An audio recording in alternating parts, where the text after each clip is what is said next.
बच्चों, आज मैं आपसे किरचॉफ के नियमों पर चर्चा करूंगा।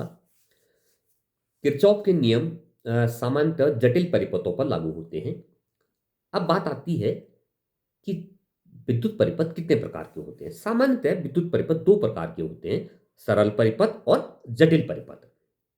सरल परिपथ से हमारा आशय है कि एक विद्युत सेल लगा हुआ है और एक या दो प्रतिरोध लगे हैं और एक सिंगल मैश या सिंगल लूप है। इसे हम कहते हैं सरल परिपथ। और सरल परिपथ में अगर हमें विद्युत धारा का पता लगाना है तो हम सिंपल वे में ओम के नियम से विद्युत धारा का पता लगा लेते हैं, विद्युत धारा को हम ज्ञात कर सकते हैं। लेकिन जब बात आती है जटिल परिपथों की, तो जटिल परिपथ ऐसे परिपथ होते हैं जिनमें दो या से अधिक बैटरियां लगी होती हैं, बहुत सारे रेजिस्टेंसेस प्रतिरोध लगे रहते हैं और कहीं कहीं पर कैपेसिटर भी लगा होता है। और सबसे बड़ी बात यह है कि इनमें मल्टीपल मैसेज होती हैं या मल्टीपल लूप्स होते हैं।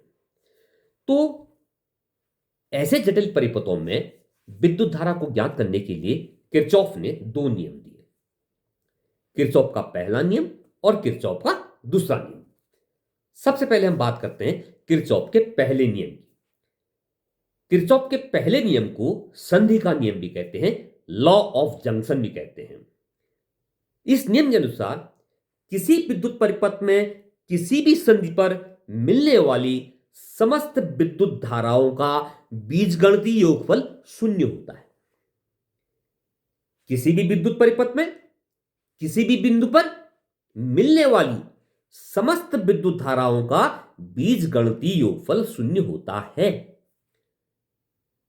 अब इसमें एक नियम है: यदि विद्युत धाराएं संधि की ओर आ रही हैं तो उनको धनात्मक लिया जाता है, और यदि विद्युत धाराएं संधि से दूर जा रही हैं, ये संधि है, यहां पर देखिए संधि है, अगर संधि की ओर आ रही हैं तो विद्युत धाराओं को पॉजिटिव लिया जाता है, और संधि से अगर दूर जा रही होती है तो विद्युत धाराओं को निगेटिव लिया जाता है।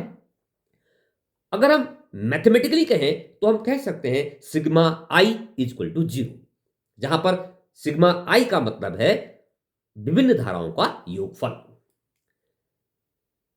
एक महत्वपूर्ण बात और है कि किरचॉफ का जो पहला नियम है, यानी कि जो संधि का नियम है, यह आवेश के संरक्षण पर के नियम पर आधारित है। यह आवेश के संरक्षण के नियम पर आधारित है। बड़ा महत्वपूर्ण है। इसका मतलब यह हुआ कि जब किसी परिपथ में स्थायी विद्युत धारा बहती है, जब किसी परिपथ में स्थायी विद्युत धारा बहती है तो परिपथ में किसी भी संधि पर न तो आवेश का संचय होता है और न ही वहां से किसी भी प्रकार का आवेश हटाया जाता है। Law of conservation of charge आपने पढ़ा है। क्या है? चार्ज को, आवेश को न तो उत्पन्न किया जा सकता है न ही नष्ट किया जा सकता है। तो किरचॉफ का पहला नियम आवेश के संरक्षण पर आधारित है।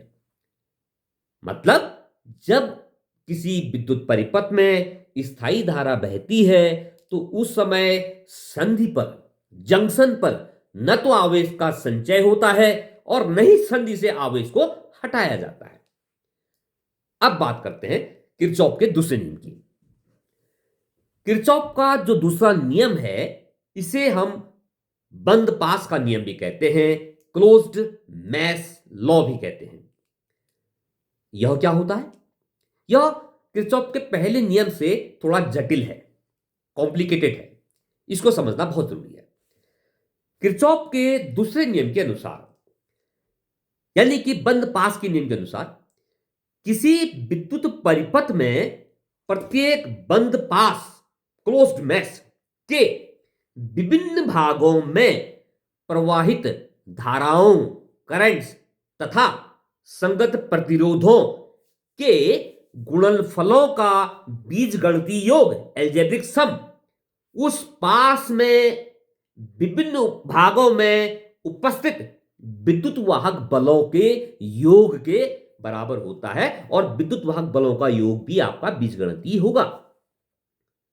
यानी कि हम अगर इसको गणितीय रूप में कहना चाहें तो हम कह सकते हैं sigma I R is equal to sigma E. Sigma I R का मतलब किसी भी बंद पास में विभिन्न प्रतिरोधों में बहने वाली धारा और संगत प्रतिरोधों का गुणनफल। सिग्मा ई का मतलब उस क्लोज्ड मैस में कितने आपके विद्युत सेल या बैटरी लगी है, उनके विद्युत वाहक बलों का बीजगणितीय योगफल। अब इस नियम को लगाते समय एक चिन्ह परिपाटी का प्रयोग किया जाता है। वह चिन्ह परिपाटी बहुत महत्वपूर्ण है और उस चिन्ह परिपाटी का पालन करने के बाद ही आप किसी न्यूमेरिकल प्रॉब्लम को सॉल्व कर सकते हैं। वो चिन्ह परिपाटी क्या है? क्लॉकवाइज।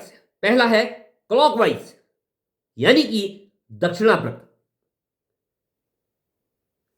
क्लॉकवाइज दिशा में चलने पर धारा तथा विद्युत वाहक बल धनात्मक लेते हैं। अगर हम क्लॉकवाइज चलते हैं, दक्षिणावर्त चलते हैं, तो विद्युत धारा भी पॉजिटिव लेनी है और विद्युत वाहक बल भी पॉजिटिव लेना है। लेकिन यदि हम एंटी क्लॉकवाइज चलते हैं, वामावर्त चलते हैं, तो विद्युत धारा की दिशा और विद्युत वाहक बल दोनों को हम नेगेटिव लेंगे। तो इस नियम का पालन करते हुए यदि हम किसी न्यूमेरिकल प्रॉब्लम को सॉल्व करेंगे तो हम किरचॉफ के द्वितीय नियम को अप्लाई कर सकते हैं और उस न्यूमेरिकल प्रॉब्लम्स को आसानी के साथ सॉल्व कर सकते हैं। मैंने आपसे कहा था किरचॉफ का पहला नियम किस पर आधारित है? आवेश के संरक्षण पर। लेकिन किरचॉफ का जो दूसरा नियम है वह आवेश के संरक्षण पर आधारित नहीं है बल्कि ऊर्जा के संरक्षण पर आधारित है। फर्स्ट लॉ किस पर आधारित है? Law of conservation of charge, आवेश के संरक्षण पर। सेकेंड लॉ किस पर आधारित है? Law of conservation of energy, ऊर्जा के संरक्षण पर आधारित है। बोर्ड के एग्जाम में यह प्रश्न पूछा जाता है किरचॉफ का पहला नियम किस पर आधारित है, तो आप कहेंगे आवेश के संरक्षण सिद्धांत पर आधारित है। किरचॉफ का दूसरा नियम किस पर आधारित है, तो आप कहेंगे ऊर्जा के संरक्षण के सिद्धांत पर आधारित है। तो इस तरह से मैंने आपको बताया कि किरचॉफ ने 1842 ईस्वी में जटिल परिपथों में विद्युत धारा का मान ज्ञात करने के लिए दो नियम दिए। पहला नियम लॉ ऑफ जंक्शन और दूसरा नियम law of closed mesh. Thank you.